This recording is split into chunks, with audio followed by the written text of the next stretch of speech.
টক দই, ডাল আর টক দই, ডাল আর এই পলতা পাতা, অসাধারণ দুটো জিনিস করেছো। পলতা পাতা, কালকে পলতা পাতাটা বাজারে দোকান ফোকান সব বন্ধ করার সময় পলতাটা দেখছি রয়েছে, পলতা এসেছিল আমি বুঝতেই পারিনি।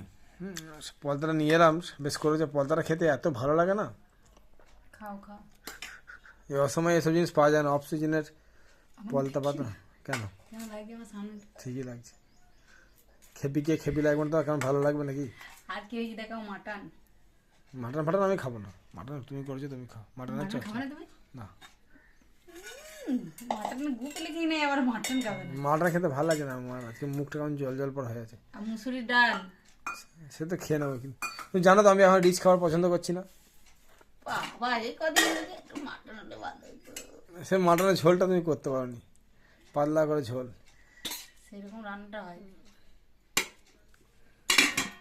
না খেতে শুরু করো। দাও দাও, খাই দাও।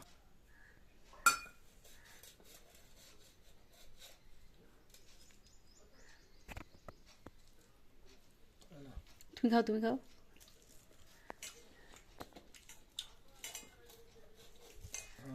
ভালো হয়েছে পাতাটা? পোস্ত দিয়েছি, পোস্ত।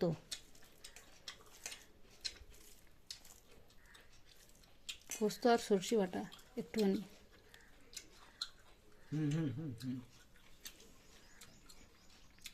টেস্টটা পাল্টে গেছে।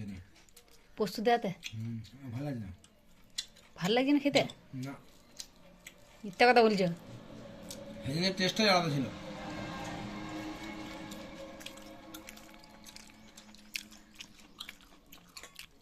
সব দিনের টেস্ট একই আসছে, সেজন্য পোস্ত ছিল। কিন্তু সেদিন রসুন ফোড়ন দিইনি, ওই জন্যই ভালো লাগছে না। আজকে রসুন দিয়েছি একটু, শাকগুলো।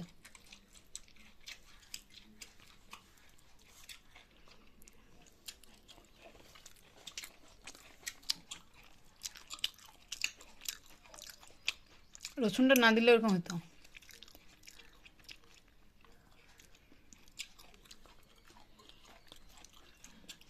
তুমি কোন দিন ভালো বলো তার ঠিক নাই।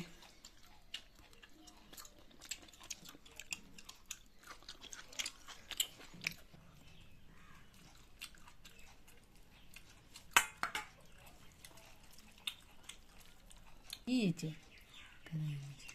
কি বলতো, চিৎকার করতে করতে যায় মাঝে মাঝে। হ্যাঁ, কে? মাটনের একটা বড় পিস। মাগলে একটা ছেলের সাইজের ব্যাগ নিয়ে আসছে, চাপ।